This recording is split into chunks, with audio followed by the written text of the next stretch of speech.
ভাই এই আরবপতি ক্রিমিনালকে যার এত টাকা ইঁদুরে নষ্ট করে দিয়েছিল, আর এই নোকিয়া মোবাইল কোম্পানিটি প্রথমের দিকে কেমন ছিল, আর শাহিদ আফ্রিদি শ্রীলঙ্কার বিপক্ষে যে সেঞ্চুরি রেকর্ডটি করেছিল সেই সেঞ্চুরির আসল কারণ কি ছিল। ভাই আগে ভিডিওটি অনেক ইন্টারেস্টিং হতে চলেছে, তাই এক সেকেন্ডও মিস না করে পুরো ভিডিওটি দেখতে থাকো। আর এই চ্যানেলে নতুন হয়ে থাকলে চ্যানেলটি সাবস্ক্রাইব করে পাশের বেল আইকনটি দাবিয়ে দাও। নাম্বার 1, ভাই তুমি কি কখনো কোনো আরবপতি ক্রিমিনালকে দেখেছো? আর যদি না দেখে থাকো তাহলে এনাকে দেখো। ইনি হচ্ছে সেই লোক যার কয়েক হাজার কোটি টাকা ইঁদুরে নষ্ট করে দিয়েছিল। ভাই পাবলো এসকোবার ছিলেন বিশ্বের ইতিহাসে সবচেয়ে ধনী অপরাধী, যার সম্পদের পরিমাণ ছিল আনুমানিক $25 বিলিয়ন।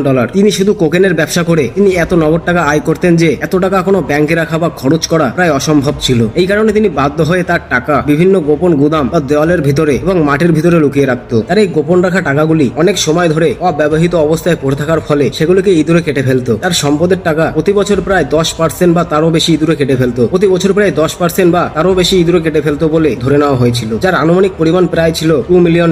মানে এসকোবারের এত বেশি ইনকাম ছিল যে তার কাছে এই টাকা তিনি কোনো ক্ষতি বলে মনে করতেন না। নাম্বার 2, ভাই 1996 সালে কেনিয়ার নাইরোবিতে একটি টুর্নামেন্ট চলছিল। এই টুর্নামেন্টের ম্যাচে পাকিস্তানের খেলোয়াড় শাহিদ আফ্রিদি শ্রীলঙ্কার বিপক্ষে প্রায় 37 বলে ওয়ানডে ক্রিকেটে দ্রুততম সেঞ্চুরি বিশ্ব রেকর্ড করেন। এই ঐতিহাসিক ইনিংসটি যে তিনি ব্যাট দিয়ে খেলেছিলেন সেই ব্যাটটি আসলে আফ্রিদির নিজের ছিল না, এটি ছিল ভারতীয় ব্যাটসম্যান সচিন টেন্ডুলকারের ব্যাট। তখন সচিন টেন্ডুলকার তার একটি পছন্দের ব্যাট পাকিস্তানের পেসার ওয়াকার ইউনুসকে দিয়েছিলেন। সচিন চেয়েছিলেন ওয়াকার যেন ব্যাটটি পাকিস্তানের সিয়ালকোটে নিয়ে গিয়ে তার ব্যাটের মতো হুবহু দেখতে আরো কয়েকটি ব্যাট তৈরি করুক। এই টুর্নামেন্টের আগে আফ্রিদি তার নিজের কোনো ভালো ব্যাট দিয়ে খেলতে আসেনি, তাই যখন সে নেটে প্র্যাকটিস করছিল তখন সেই সময় পাকিস্তানের ফাস্ট বোলার ওয়াকার ইউনুস আফ্রিদিকে উৎসাহ করার জন্য সচিনের দেওয়া সেই ব্যাটটি আফ্রিদিকে ব্যবহার করতে দেন। আফ্রিদি এর আগে আন্তর্জাতিক ক্রিকেটে মাত্র একটি ওয়ানডে ম্যাচ খেললেও তাতে তার ব্যাটিং এর সুযোগ হয়নি। শ্রীলঙ্কার বিপক্ষে এই ম্যাচে তিনি 3 নম্বরে ব্যাট করতে নামেন। এটি ছিল তার আন্তর্জাতিক ক্যারিয়ারে প্রথম ব্যাটিং। সচিন টেন্ডুলকারের সেই ভাগ্যবান ব্যাটটি হাতে নিয়ে আফ্রিদি শ্রীলঙ্কার বোলারদের উপর রীতিমতো ঝড় তোলা শুরু করে। এই ম্যাচে তিনি 37 বলে তার সেঞ্চুরি কমপ্লিট করেন। তার এই ইনিংসে তিনি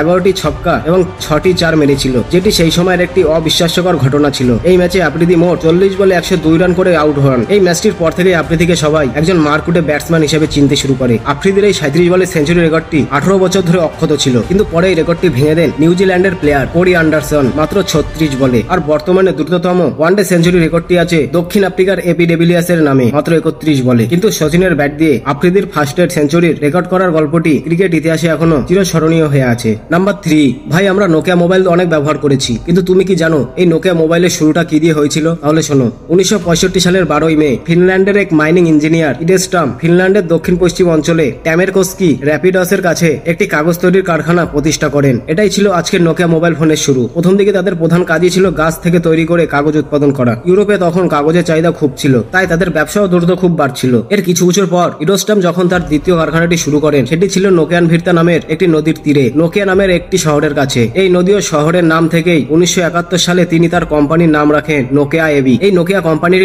রাতারাতি কাগজ তৈরি করা থেকে মোবাইল ফোন কোম্পানি হয়ে যায়নি। এই কোম্পানিটি 18 দশকের থেকে কাগজ তৈরির পাশাপাশি টায়ার, জুতো এবং বিভিন্ন ইলেকট্রিক কেবল তার তৈরির ব্যবসায় যুক্ত হয়। এরপর এই কোম্পানিটি 1970-এর দশক থেকে নোকিয়া ইলেকট্রনিক্স এবং নেটওয়ার্কিং এবং সামরিক বাহিনীদের জন্য রেডিও ফোন তৈরি করে। এভাবেই তারা টেলিকমিউনিকেশনের জগতে পা রাখে। এরপর তারা 1990-এর দশক থেকে নোকিয়া মোবাইল ফোন তৈরিতে পুরোপুরি মনোযোগ দেয় এবং এরপর বাকিটা ইতিহাস। আজকের মোবাইল ফোন নোকিয়ার শুরুটা হয়েছিল আজ থেকে প্রায় 160 বছর আগে থেকে ফিনল্যান্ডের একটি ছোট্ট কাগজ তৈরির কারখানা হিসাবে। কোম্পানির নামটাও এসেছে এই নদীর নাম থেকে। নাম্বার 4, ভাই তুমি কি এই লোকটাকে চেনো? এই লোকটিকে তো দেখো ভাই, এই লোকটির নাম হলো সাইরাস পুনাওয়ালা। ইনি এই সিরাম ইনস্টিটিউট অফ ইন্ডিয়া কোম্পানিটির ফাউন্ডার। এই কোম্পানিটি 1966 সালে শুরু হয়েছিল এবং এই কোম্পানিটি প্রথম দিকে টিটিনাসের মতো টিকা তৈরি করত। অনেক বছর ধরেই এই কোম্পানিটি বিশ্বের অন্যতম বড় বড় ভ্যাকসিন তৈরি করে অনেক কম দামে এবং প্রচুর পরিমাণে ভ্যাকসিন বিক্রি করে আসছিল। তাদের সম্পদের বৃদ্ধি ঘটে করোনা ভাইরাসের সময়। তখন সাইরাস পুনাওয়ালার কোম্পানি ভারতে প্রথম করোনার ভ্যাকসিন তৈরি করেছিল। এই ভ্যাকসিনের চাহিদা শুধু ভারতে নয়, সারা বিশ্বে আকাশ ছোঁয়া ছিল। এই করোনা ভ্যাকসিন সারা বিশ্বে প্রচুর পরিমাণে বিক্রি করে সিরাম ইনস্টিটিউট অফ ইন্ডিয়া বিশাল লাভ করে। আর এই ভ্যাকসিনের ব্যবসার কারণেই পুনাওয়ালার সম্পদ খুব দ্রুত বৃদ্ধি পায় এবং তিনি বর্তমানে ভ্যাকসিন বিক্রি করে ভারতের 5ম ধনী ব্যক্তিতে পরিণত হয়েছে। নাম্বার 5, ভাই ভারতে ব্যাংক তো অনেক আছে, কিন্তু যারা এখানে কাজ করে তাদের ব্যবহার দেখলে